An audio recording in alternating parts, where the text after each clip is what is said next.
پدرشان را طالب کشته یا نانآور خانواده را طالب کشته.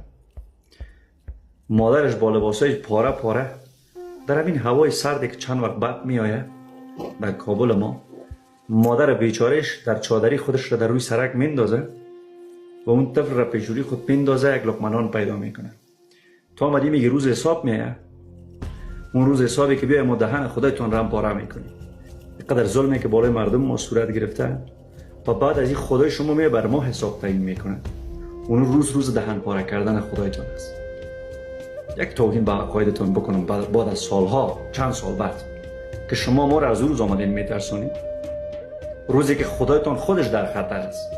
اون روز اگر من اسلحه هم داشته باشم خدایتون را تیرباران میکنم. قرار است که روز بیایم من محکمه کنه به خاطر از اینکه چرا برش نماز نخوندیم، روش را ما سیاه میکنیم. تشویش نکن پسر خوب، تو ما را نترسون از یک موجود متوهم وحشی عرب اون زمان که در اون بالا نشسته. زن وطن ما امروز در روی سرک شب میخوابه، باید دوباره دست ما را ببوسه، در پای ما خم شود تا ما ببخشیمش. تو میگی ما باید به اون سر خم کنم؟ ما را تهدید میکنی با روز حسابت؟ روز حساب دارین شما؟ آشغال های تاریخ با این ذهنیت پلیدتان که در مورد زن وطنتان که لباس نداره در اونجا، زن وطنتان که در تجاوزخانه های طالب جان خود از دست میته، آلت تناسلیش پاره میشه، شما بی‌ناموسا آمدین در مورد روز حساب حرف میزنید؟ کدام روز حساب؟ روز حساب که امروز است. امروز باید من از گریبان خدای شما بگیرم، شما باید از گریبانش بگیرین که تو کجاستی احمق، کجاستی کثافتی که تو نمیتونی کمک کنی به زن وطن ما. چی به درد میخوری؟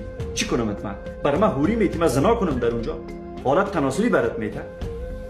بعد تو آمدی امروز زن وطنت، آبروی عزت مردمت برات ارزش نداره، اونجا به خاطر هوری آمدی ما رو هم تهدید میکنی که ما هم فعالیت نداشته باشیم و مردم وطن ما از اون بدبختی نجات پیدا نکنن.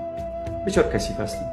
به خاطر سکس دیوانه ها و مجنون های جنسی هستین همه ایتان، کسایی که باور به روز حساب دارین و فکر میکنین که این زن وطنت برات مهم نیست و اون روز حساب به تو مهم است، چون اون روز ما جهنم میرم.